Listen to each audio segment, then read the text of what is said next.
Episode 54 with Chrissy Papetti on the 9 Point Start the Dream podcast. Welcome to 9 Point Started with a Dream podcast. Our goal is to showcase the stories of athletes and the community that supports them by being authentic about their journey. Here's your host, Jacoby Gillum. Hey guys, welcome back to the podcast. I'm your host, as always, Jacoby Gillum, coming to you live from the desert, Phoenix, Arizona. And this episode is one that really hit home because it's about identity, and feeling lost and not knowing who you are outside of the world of sports. And that's kind of really how 9 Point started for me, or really the idea that later became 9 Point, because I was that athlete that did not know who I was outside of football and track, and I was lost. And so this episode we have Chrissy Papetti. She is a former Division I dancer, and now she is a redesign coach for athletes and high achievers. And with her, it was cool. It was almost like refreshing for me to kind of hear her share her story, because I can relate to it so well. I know a lot of you can as well. And she's a great resource for any athlete or any high achiever that just wants to just keep improving themselves, Like, you're not broken. You gotta find a way to kind of keep enhancing, becoming the best version of yourself, and she can really help you do that. So, great episode here. I loved her journey and her story, and let's get to it. Chrissy, the question I ask everyone that comes on is, when you're younger as an athlete, what was one of your bigger dreams or goals you wanted to achieve? I've been dancing since I was 2. So one of the bigger dreams that I wanted to achieve was one day to dance on a really large scale, right? Whether it was for a backup dancer or on Broadway or in an international capacity. I just always saw some really cool opportunity to be a professional dancer one day. And so it's interesting because my life ended up taking a little bit of a different path, but that was sort of the big dream when I was younger. And so you were a dancer. What kind of dancer were you? Were you like ballet? Were you like traditional, contemporary? What kind of dancer were you in? I actually grew up dancing in most styles. So I grew up dancing ballet, jazz, tap, hip hop, contemporary, all of it, honestly. And so as I grew up and went to college for it, in my major, I was doing ballet and modern. And on the dance team, the Michigan dance team, I was doing hip hop and jazz. But ironically, even though I was doing those 4 styles, tap dancing was actually my favorite. So I did a lot of tap dancing prior to going to college and then on my own, but that was actually my favorite style. That's a lot. If you're doing all those, that's impressive. Thank you. I was friends with a few dancers out like regular, like in high school and in college as well. I know there was a grind for them, like the practice schedules for everything. So for you, what was that like? Yeah, so I was doing every single style and growing up doing all of that. So that's a great question. When I was joining the competitive circuit, so around middle school, high school, it was a full-time job. So I would go to school. Right after school, I would go straight to dance, and you'd be there for 4 or 5 hours a day. And then as you were gearing up for competition season, you would be there for rehearsals on Fridays, Saturdays, Sundays, depending on what needed to be rehearsed more than others. And so it was truly a second job. I was either at school with my friends or at dance. And that's why, you can relate when you're on an athletic team, your teammates become your family. They become your go-to friends because you're just with them in and out, and you guys go through so much together. So that was sort of my lifestyle growing up in high school. And then when I went to college, dance was my major, and I was also on the dance team. So yet again, I put myself in a position where I was going to class for dance. And then when I had kind of any spare time, I was also attending dance team practices. I was dancing at the athletic events, like the football games, basketball games, sometimes volleyball and wrestling. We would travel to nearby away games, and depending on how well the teams did, like if my I think it was my junior and senior year, Michigan advanced to the Elite 8 and the Final 4 and the championship game. So I actually was with the team traveling for those games too. So it was definitely a full-time experience. But I bet it was amazing though, just be able to like, because it gives you the opportunity to kind of see the different kind of cultures and learn different cultures, right? Yeah, it was really cool because, a lot of dancers don't necessarily identify themselves as quote unquote athletes. But like you were saying with the friends that I mean, it's really just as all in terms of the training, the practicing, the refining your skills. And so it was cool to sort of, live out my performing aspect of dance on the sidelines of watching, other athletes do their thing, right, and compete. So it was kind of that cool experience of sort of seeing how they operate, what their kind of behind the scenes looks like in their sports, while also sort of living out what I do. And with that, were you like a Palm Squad type dance, or? Yeah, good question. So there was the cheer team. So that was male and female, and they did stunts and cheers and, different things on the sidelines.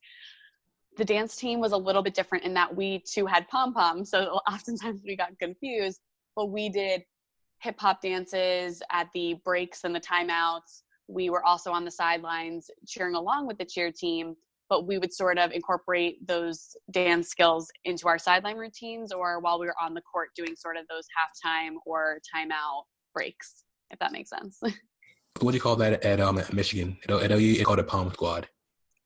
Yeah, so we were actually just called the Michigan dance team. So it was the cheer team and then we were the dance team, and our teams worked hand in hand to just be at all the different sporting events and provide sort of that spirit and the, something to just provide that visually, appealing spirit and cheer for the team that we were on the sidelines for. So nowadays, are you still a good dancer? Can you like bust out moves out of anywhere? It's so funny because, you spend your whole life refining your skills as a dancer. And then if you catch me at a party, I literally just look like a goof, just dancing and having a good time. And of course I got a rhythm, I got a beat, but I never really like bust out these intense moves while I'm at an event. No A count. No A count, routine busting out. But, if somebody puts me on the spot, I'll go for it. It's one of those things. And then if I'm at an event, like we were just at a wedding this past year for one of my dance team former members, and put us all together, like a bunch of us dancers, and then it's just all bets are off. Good stuff. Yeah. So in that moment, you were living out your dream. The goal was, eventually to hopefully take this dance thing to the next level. So what was it like going every day doing the school and the practices? Like, what was it? How did it feel getting close to that dream? Or think you were? Yeah. Well, so it was the time of my life, right? I had the best teams as I was moving through my collegiate experience. I loved the way I communicated and expressed myself was truly through dance, and it became like a second language for me.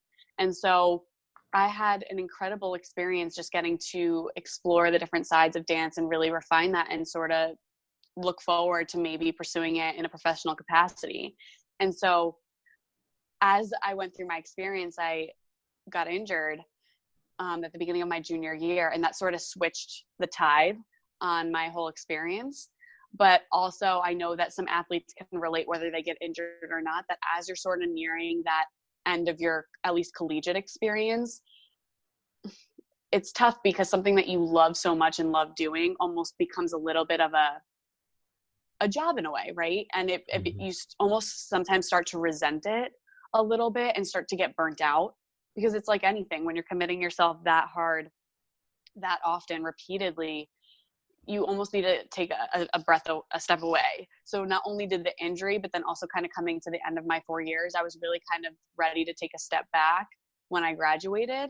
So that sort of took a turn from this like whole, ooh, glamorous, like, let me go be a professional dancer. I sort of had a little bit of a different experience as my college 4 years sort of panned out. Something I dealt with when I was competing and stuff was sometimes I felt that my sport didn't love me as much as I loved it. Did you kind of have that feeling? That's a really great way to put it. Exactly. You put so much into it, and I think you get back from it when you have these really gratifying experiences, right? Like you win that game that you've been training for, you nail that performance that you've been practicing for. And so that's kind of its way of showing its love back in a lot of ways. And of course, the experiences you have along the journey. But yeah, toward the end of it, it was like, what am I pouring my heart into when I don't feel like I'm getting that back? So I love the way you put that. I definitely resonate with that. And you say you got hurt junior year. What was the injury? So I tore my labrum in my right hip Oh. the beginning of my junior year, but it went undiagnosed for 2 years. So labral tears are becoming much more, people are becoming much more aware of labral tears in the medical and the healthcare industries. But at the time when I got it torn, it was still a little bit newer. So it went undiagnosed as a groin pull, a hip flexor strain, so many other things. Maybe it's a nerve thing. Like it was just a guessing game of sort of what it was. So I actually didn't have it diagnosed as a labral tear until I graduated. So it was 2 years like that.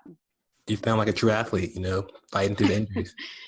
Oh, right. I always say that. I was like any, true athlete and true dancer, I pushed through it, right? Because you don't want to take any time away. You don't want to admit that you aren't necessarily at your full capacity. And so I did everything I could. And I kind of held on to any words from any medical professional or coach or authority that told me, you're not going to make it worse. It's not going to get any worse if you continue to dance on it. I just hung onto that and I was like, okay. And just sort of kept going at full force. And I had to make some tough decisions during those 2 years to protect my body. But at the same time, I definitely pushed it well beyond the length that I should have. Because in your mind, you were like, if I give this up, what's next? Yeah. If I give this up, or if I sit on the sideline, who am I? What am I doing?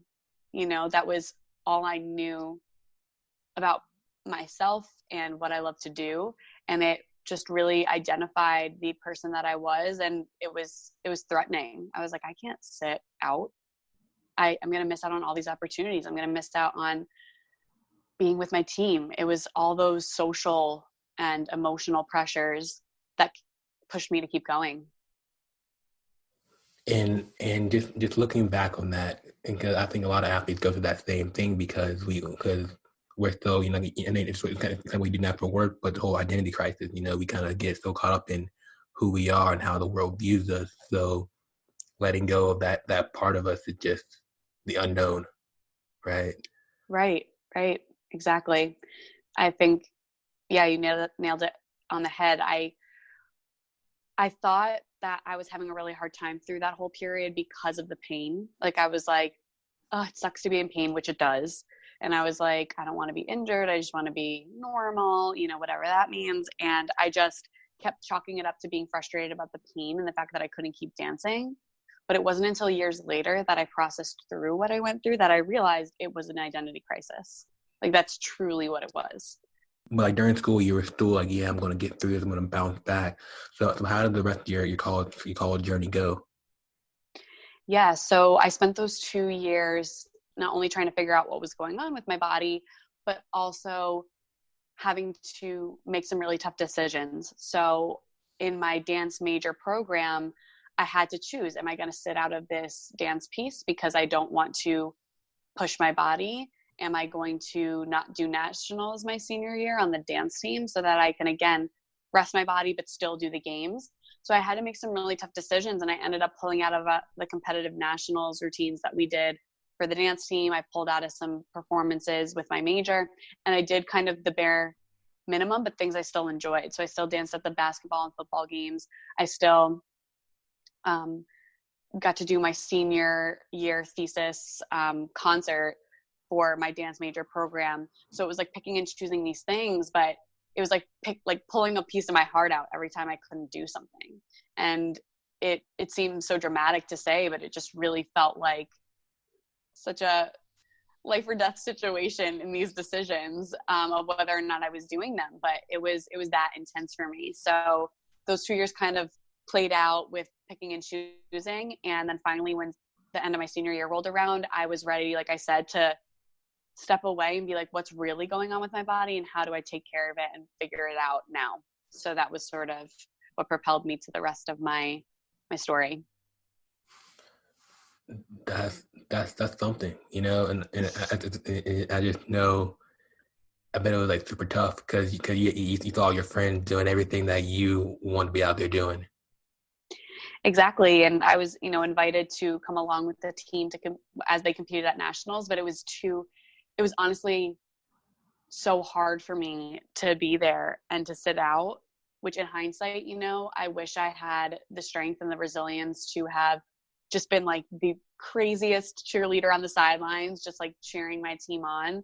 But it's something you learn in hindsight about truly your strength and resilience in those moments. And that's what I feel like I've learned over these past few years is how to build that, so that when life throws you anything, like outside of athletics, outside of dance or not, you're going to be ready for it, because life is always going to hand you something that makes it really hard. We're all going to face adversity at some point in our life, even if you haven't yet, or maybe you have. And, everyone says, oh, learn from your mistakes and learn from the hard times. It's not a cheesy thing. It's a true skill set to bounce back and be resilient when something kind of knocks you off your feet or knocks you off your path. And so that's sort of what that whole experience, those 2 years especially, were just prepping me and making me learn those lessons of really how to get through it when something's handed to you that you're not expecting.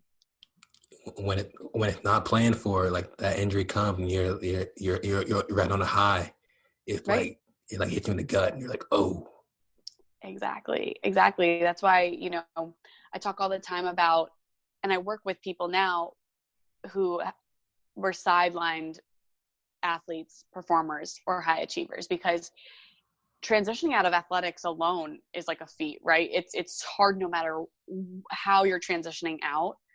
And so it's a universal experience among people who dedicate their life to something so hardcore, like the way athletes, performers, or high achievers do.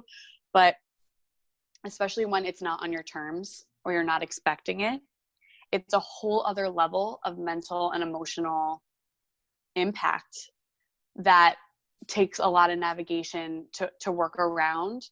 But there is a light at the end of the tunnel. It's just a whole other kind of path to go down, if that makes sense. Definitely. So why do you think athletes and high achievers kind of deal with this the most out of most people?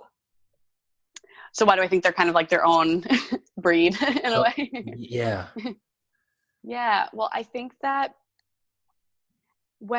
so athletes, performers, high achievers, meaning like anyone, that can include entrepreneurs, that can include people who have dedicated their life to something. When you spend that much of your time, energy, effort, passion into something, to become great at it, to become significant at it, to refine a skill set on that level, it just requires like a whole other space of commitment and just identity, right? And it truly becomes who you are, what you do, what you stand for, what your purpose is. And so I just feel like there's such an interesting population to work with, because even though the overall experience of a life change or a life circumstance coming out of nowhere is universal, right? Like somebody could develop diabetes and they didn't realize it, or somebody could have a stroke, right? And that's unexpected and completely life-changing. But I think it's one thing when that experience takes you out of something that was who you are to the core. And that's how I felt with dance, was like dance was who I was. So when this injury took me out, maybe somebody else would have been like, all right, this sucks. Like, and it really stinks to be in pain and I have to rehab from it. But that, like, there was so much more tied to the fact that I couldn't dance. It wasn't even just like about not dancing. It was about all that was attached to it. So the fact that I didn't feel significant, the fact that I felt like I didn't belong, where was my source of connection now? So all that was sort of tangled up in it, because I feel like performers, athletes, high achievers have that extra connection to something that's bigger than themselves, if that makes sense. Definitely. It's much like our self-worth is in our sport or activity. Then once it's gone, you feel like if that doesn't love me, who does? Right. Right. Yeah. It's so true. And understandably so, right? When you grow up doing something like playing a sport or performing, of course your identity and your self-worth is going to be wrapped up into it, because it gave you an identity to stand behind. It gave you something to be like, I am this. I've worked hard to be this. Like, this is gratifying. It's validating. And there's nothing wrong with that at all. It's just the fact that we don't, as communities and programs, support or necessarily focus on the building of the skills that are going to take us forward when the 97 to 98% of athletes and performers don't continue on in their life doing that. Right. So that's kind of the flip side of, I feel like it's incredible to be a part of that and have that identity created when you're young. And that's something to be proud of, but we need to be building those skills and those tools to be able to move forward too. Definitely, because I lacked those skills when I was growing up. And and like for me, once I lost football in high school, I felt distraught because I felt like I was so insecure about everything else I did in my life. And I was like, crap, without this thing, who am I? Am I even good at anything? So for you, as you started like realizing that this is coming to an end, I have to think of what's next for me. How do you go about it? So I tried to go about it in the best way that I knew how, and what, society sort of tells you to do is a plan B, right? So toward the end of my collegiate experience, as I was injured and needed to sort of figure out what I was going to do, I discovered occupational therapy. And I was like, you know what, I'm going to go get my master's. And while I'm trying to figure out my rehab and recover from my injury, I'm going to go through a master's program and get my Master of Science in Occupational Therapy. So I actually went straight into that after I graduated, after like that summer. So I actually had surgery in the midst of my master's program. Like a boss. Like a boss. Because of course, right? Like, I needed to have 700 things going on at once, because that's what we do. So I went through that whole experience, and actually I really attribute having that master's program to keeping me afloat at the time, because as I was navigating the murky waters of recovery, the OT program gave me something goal directed to focus on. It gave me something to improve in, to refine my skills. It was a whole new identity that was forming in another capacity, and giving me that validation and that worth of being like, oh, cool, this is really resonating with me. Oh, cool, I feel like really connected to this, and like I'm doing well in this. And it sort of translated what I had from dance a little bit into another capacity. So it's almost like a trade-off in a sense, like a baton handoff. Like, hey, dance with John, I'm gonna take this the school side and run with this. Right. So it was like, okay, dance ended, and that gave you all these things. Let's just shift and go into this new area and start to get it from there. And like I said, this kept me afloat, but it was just prolonging the inevitable of the work that I really needed to be doing. So while I was really grateful for it, and I really do look back on it fondly, being like, wow, I think having something goal directed really helped me make that leap from being a full-time dancer to now something else. But at the same time, once that ended, all of the real stuff started to surface, and all of the mindset and processing that I really needed to get to the heart to finally bubbled up. It just gave me a buffer window to get there. At what point did everything just explode, and you were like left with all the plate of everything in front of you? You were like, what really left it to explode was, okay, so I graduated from my OT program. I was like, yes, I'm an OT. This is great. Who needs dance? And then I started my first OT job, and I was into it. I was like, all right, this is new. This is cool. I'm a newbie, like just learning. And then I got injured again. And it was on the job. I was just left work, and not even like 2 minutes into my drive, I felt this pop in my chest right over my heart. I literally was like, oh my God, am I having a heart attack? Like, it was really freaky. I pulled over, called the ambulance, went back to literally the hospital. I just left the place that I work. And really long story short, I actually developed costochondritis. So it's this inflammation of the cartilage in your rib. So it was actually a rib cage issue. But so I was like, oh, I'm going to be out of work for a couple of days, no biggie. And I actually was out of work for 3 months. Oh, wow. So that was kind of the straw that broke the camel's back in some ways, and not in a bad way where like I imploded. It was really the catalyst that made me take a step back, because I now had 3 months where I was just kind of hanging, right? I was going to PT. I was recovering now from a new injury, but I had so much time to reflect, and it really got me still and like out of the like achieving next thing. What's the next step? What's the next place in the path? It got me out of that for a second and was like, what are you really doing? Like, what's going on? What are all the things under there that you're not paying attention to that you should be? And it was really the moment where I was like, oh my gosh, I need to go deep. So during those 3 months, I was off from work. I found a sports psychologist. I was like, I need to process this stuff. I need to get clear on what I'm going through right now. And it was that combined with discovering coaching and diving back into more the health and wellness area of OT that I always resonated with, and really kind of getting back and clear on what I wanted and what I was passionate about and what called to me. And it was just like a snowball effect, sort of like down the hill of just going like a totally different path. And that changed everything for me. And I can relate so much on that. And so for you, when you were just kind of left to just stop, and was that like your first time just ever just pausing for any amount of time? Yes, it was the first time I ever stopped, right? And you know, stopping is almost like not in an athlete's vocabulary, right? Because you're just constantly looking to the next thing, like the next game, the next competition, the next whatever it is. And you know, I substituted that pause that normally happens probably right after college for most people.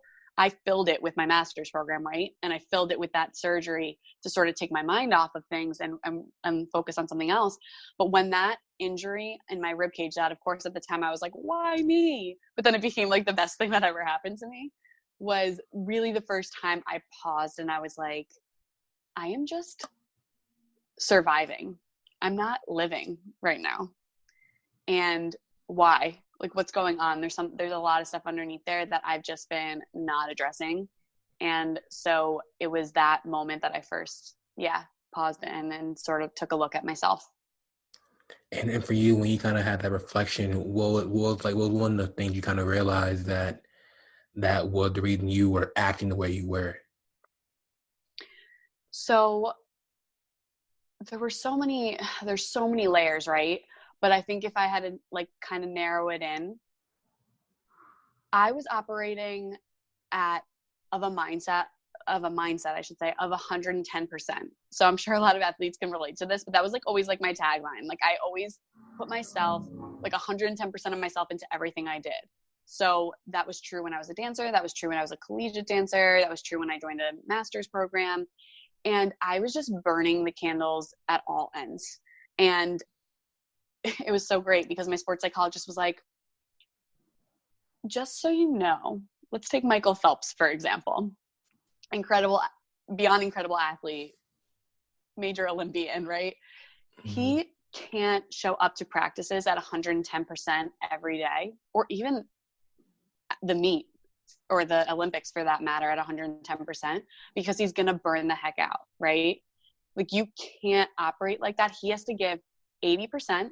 It's like, this is known like across athlete communities, like you need to give 80% consistently, right? So that when you are put in the position, you can throw 110%, which doesn't really exist, into that thing that you're preparing for. And that was like, for some reason, such a revolutionary concept for me at the time. I was like, wait, I can give 80% and do good things and make an impact and grow and learn. And so that was like one of those things that sort of helped me to slow down once I continued down like the next path that led from there. But that was really a revolutionary lesson for me. And I'm sure you could probably relate too. first time hearing that. Kind of for me, that's like, wow. Think about like you can give 80%, and it's interesting because so many people on the outside, you got to give 100% every time. But Mm-hmm. but you're saying, if you give 80 consistently, it's better than giving 100 one day and then 40 the next day. Exactly. And you hear these concepts even across the entrepreneurial world now that I'm more soaked in that. I love what this one person says. Her name's Steph Crowder. She's a business coach. She says, B minus work changes the world. And like, as an all-star athlete, or as like a really committed student, or whatever you are, B minus sounds horrible, right? You're like, B minus? Heck no. Like, I don't do B minus work, right? And she goes further into it, but just saying that putting out consistent B minus work is so much more impactful, right? Not that you're not going to ever like put out anything above that, but just aiming at least for B minus and not trying to be a perfectionist, like, and not trying to aim for 110 every time is actually going to be far more impactful than trying to do 110% all the time, because you are going to burn out. You're going to get lost. You're going to need to take steps back, and it's going to derail you. So going back to the athlete metaphor or like picture, if Michael Phelps showed up to the pool every day and gave 110%, he would be clocked out by the time he had to compete. Right? Mm-hmm. So it's like intentionally training at 80% all the time, so that when you need to step up, you're ready for it, so that you have the endurance and the energy and the wherewithal to give 100 when you need to. You're spitting some fire right now, Christy. Dropping bombs from everyone I'm learning from. Yeah, right, like that's interesting concept. I haven't thought about it that way, and it's true because I know from like myself with 9 point, if I try to be at like A+ every day, but I can't do it. And then there's days where I just like lapse off and I don't release stuff on time, and I'm like, wow. Think about this. Like if I give 80% consistently, that's better than me trying to do A+ and a D. So awesome. Right. Yeah.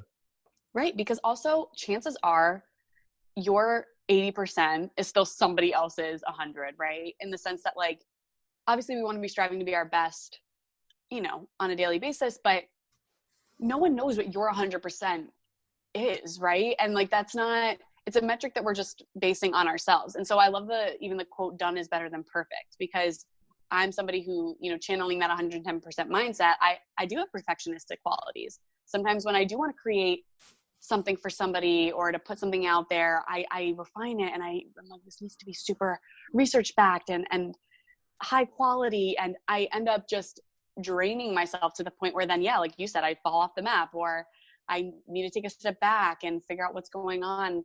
And so that whole done is better than perfect, 80%, B minus work, it'll actually keep you on track for the long game, which is what we're all trying to live for anyway, right? Definitely. So for you, once you got your sports psychologist and you started piecing out who you were, who was Christy? Now you're dropping just bombs. So, it's so interesting. At that time, I went to my sports psychologist. I was unraveling. And then also I call this my Starbucks moment, because it took place in a Starbucks. And I was sitting there waiting for a hair appointment. And I was sitting next to somebody who was talking to somebody on the phone, I think a coach on the phone that she was just meeting.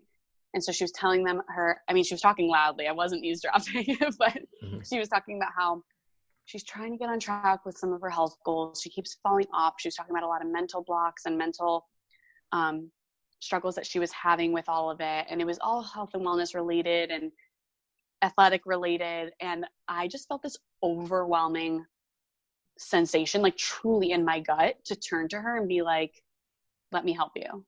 And at the time, I didn't have a business. I didn't have a website. I didn't even have like an offering. And I just wanted to turn to her and be like, I want to help you. And so I left that Starbucks and I was like, what the heck was that about? And so that led this whole snowball, path, if you will, that I just started to look into the health and wellness side of OT, all the coaching principles, started just feasting on all of this information and stuff that excited me outside of the world of dance, right? And I was just like, what is this about? Why am I excited? Why am I pulled to this? And so I started to just piece it all together, and soon began to realize that I wanted to connect with others. I wanted to serve others. I wanted to help people who were in my shoes push past it and move forward, right? But I was like, I'm going through this right now. Like, how can I do that? And so I just spent a lot of time learning, researching, reflecting, refining, getting clear on me. So when I was in the position of being stable and good and fulfilled, I could then turn around and now help somebody through the 7-year craziness that I had just gone through. The Starbucks moment. Starbucks moment. You should get free drinks for that. I should. You know what? One day I'm going to coin it, and I'm just going to go back to them and be like, listen, let's strike up a deal here. Help me help you. Right, exactly. That's that entrepreneurial mindset. Definitely. So once you realize you kind of found your purpose, I feel like, right? At what point did you say, I want to help athletes and performers and overachievers? Yeah, so I think it was as I was starting to apply what I was learning to helping myself, right? So even like my occupational therapy degree, I was like so fixated on like what patients and what clients I would help as an OT that I started to realize that the fundamental principles and concepts of OT were actually helping me get back on track. And I was like, whoa, OT can work for me, which OT is, you know, a very established profession in the mental health space.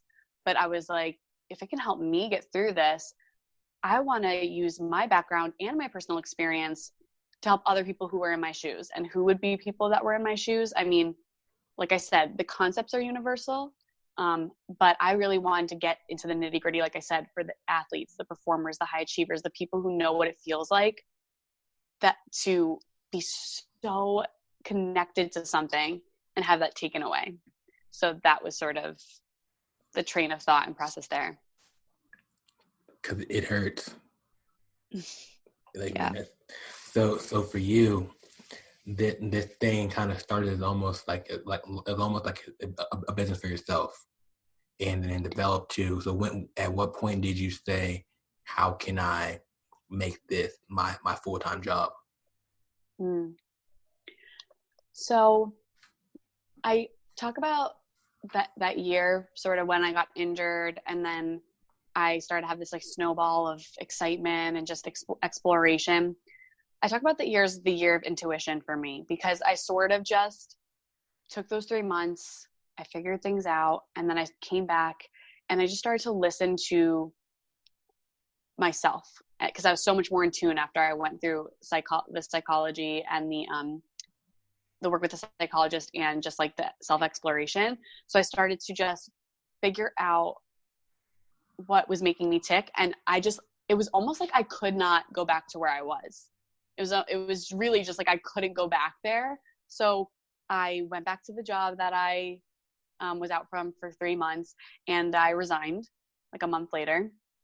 And I actually went into another OT job from there, because I was thinking, oh, I don't really know if like I can do something with coaching yet. Like, let me just kind of still stay stable. And so I hopped to another OT job that was quote unquote my ideal OT job. Like as a student, I was like, I would love to work here.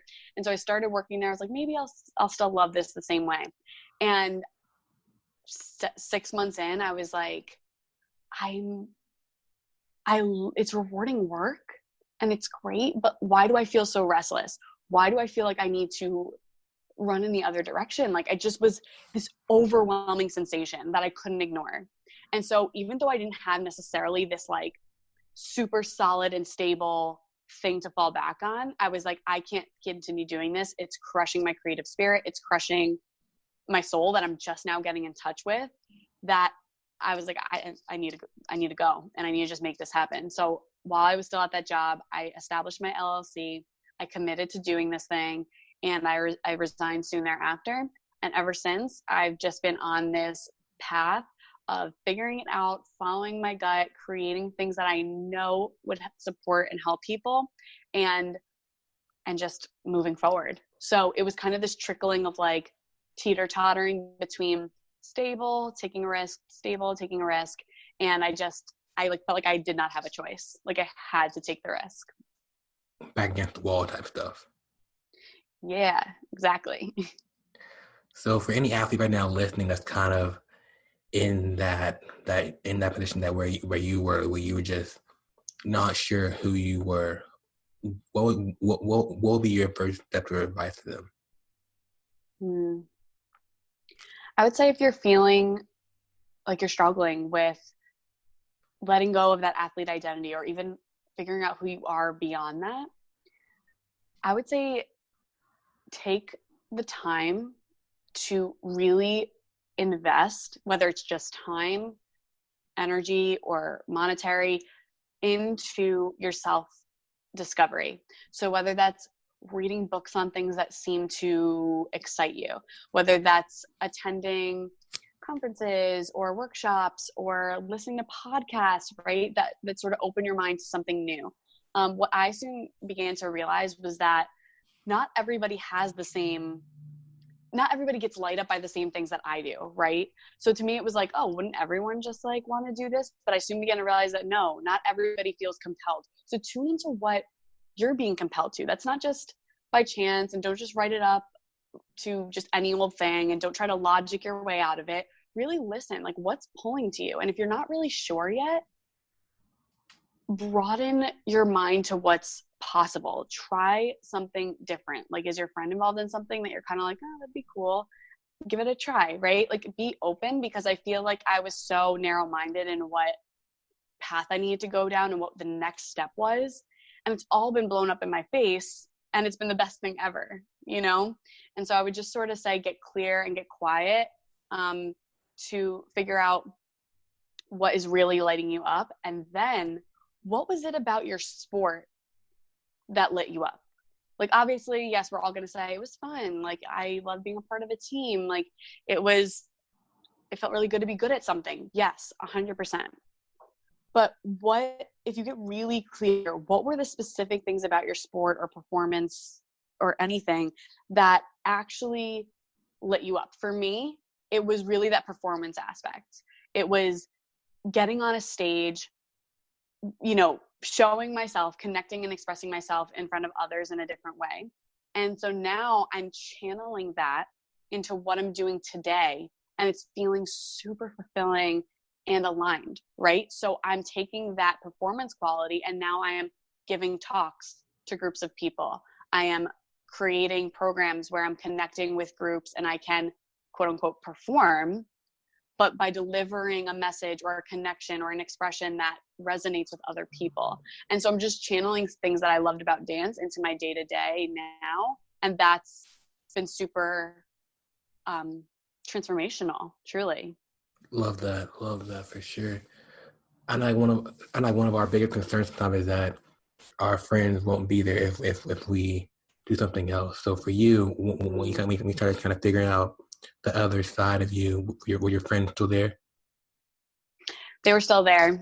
I was super fortunate to be in a community where I had a lot of ambitious people around me. So a lot of my friends went on to not professionally dance. They went on to become all-star sales members at Google. They went on to, have these really cool, like to be a lawyer, to be a physical therapist. They kind of all went on their different paths as well. And so that really was super helpful to see and to be a part of together, because like I said, transitioning out of being an athlete or a performer was hard enough in and of itself, whether or not you had an injury or some sort of disruptive thing that took you out of it, not on your terms. So we were all kind of navigating those waters together. And so I was fortunate enough to still have that supportive community around me. And no matter what, even if you're seeing some people go down a different path, there is going to be somebody, at least one person in that community who's feeling what you're feeling. Connect with them. Or you. They connect with you. Connect with me. There are so many people now who were athletes who are now supporting the larger former athlete and just current athlete communities, because we get what it's like. And that was the thing when I was going through my whole 7-year experience, right? From when I first got injured to now, I felt so alone, which is so crazy because how many of us are there? There's so many, right? And even like I just said, I had an incredible supportive community, but nobody was really going through exactly what I was when I was going through it that I knew of. And so I felt so isolated. I felt like nobody really got it. I felt like nobody could really help me. And so that's why I feel like I'm compelled to step up and be a voice for those who feel like they were sidelined, not on their terms, because I remember what it felt like to be like, nobody actually gets what it feels like to be literally knocked off and not expecting it. I need somebody to just say, you're going to be okay. And I want to not only be the person that says, you're going to be okay, but I want to be the person that says, let me guide you to moving forward. You can find a way to feel that sense of significance, that sense of worth again, but you need somebody at your side. You need somebody supporting you. And if I could say one thing through my whole experience was that I couldn't have done it without the mentors, the therapists, the coaches, the friends, the family that were at my side through the whole thing. So if you are thinking like, I'm just going to go it alone, tough it out, right?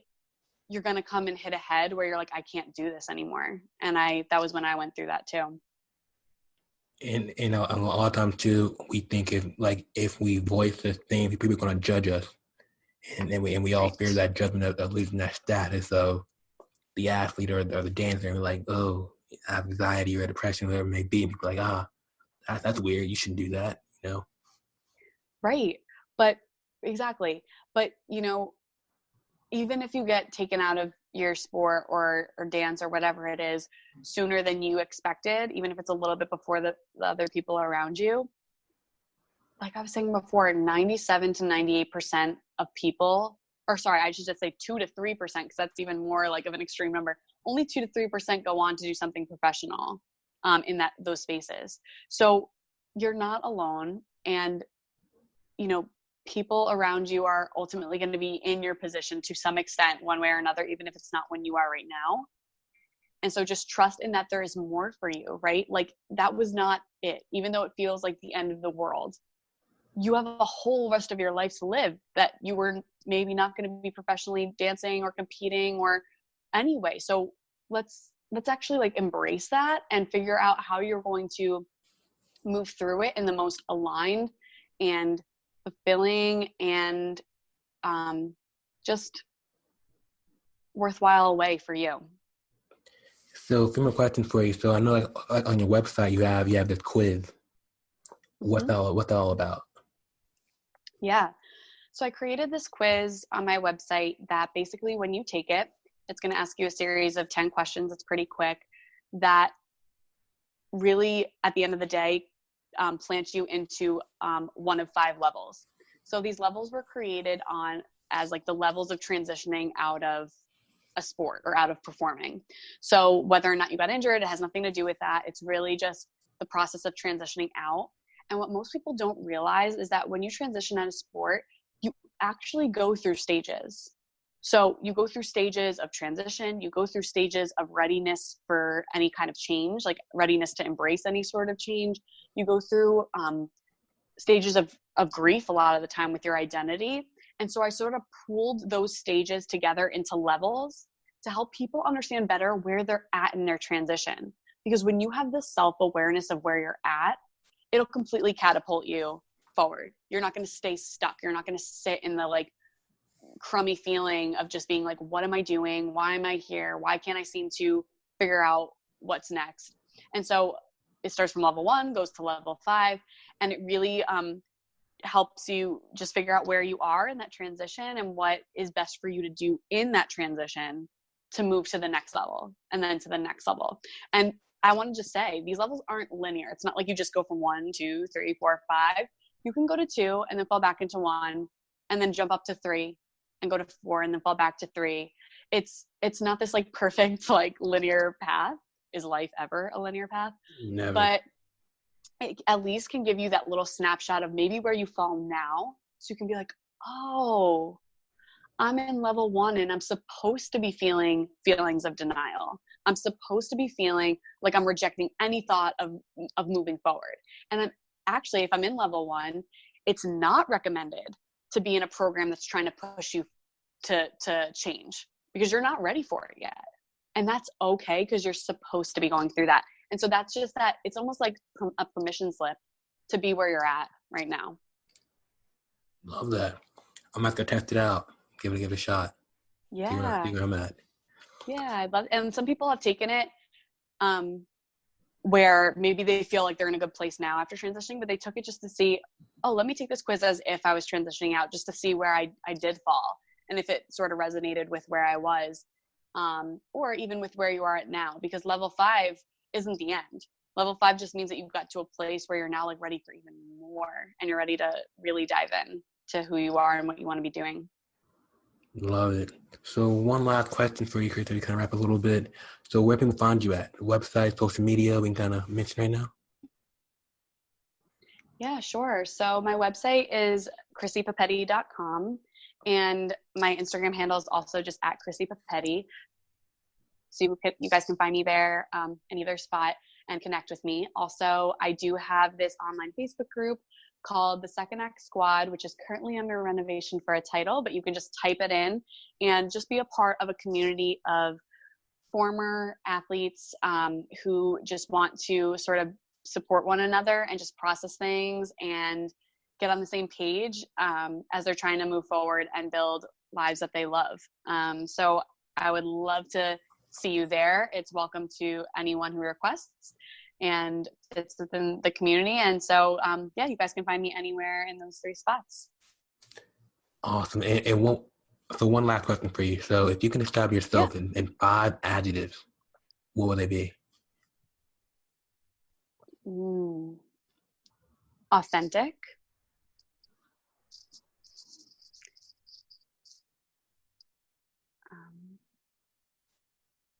Welcoming.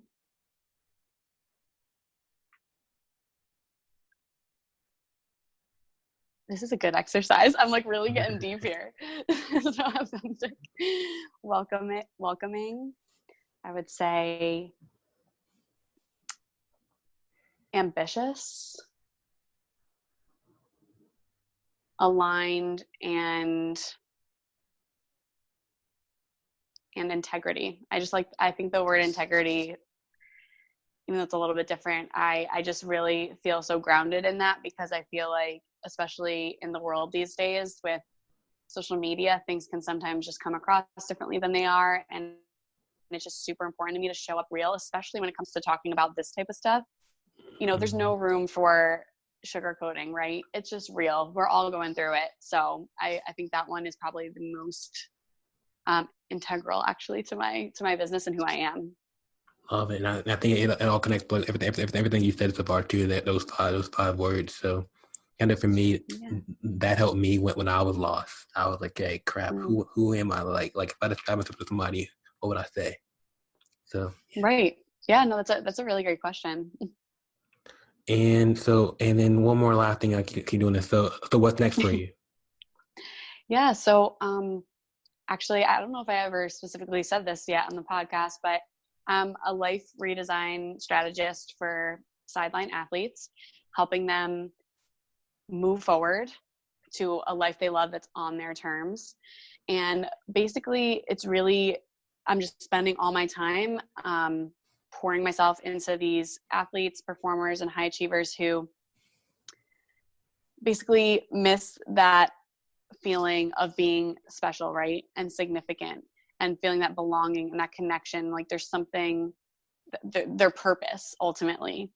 And I really want to keep pouring into these athletes and performers and helping them move forward. And so basically I'm just building my business, continuing to work with people one-on-one, but down the line, I truly see a group program beginning to develop, as well as potentially courses to just support these people and just figuring out what's next for them. I think it's so exciting. And like I said before, sometimes it can feel so isolating and intimidating and almost like you're defeated, but I'm ready to flip that script for people. And so that's kind of what I'm up to today.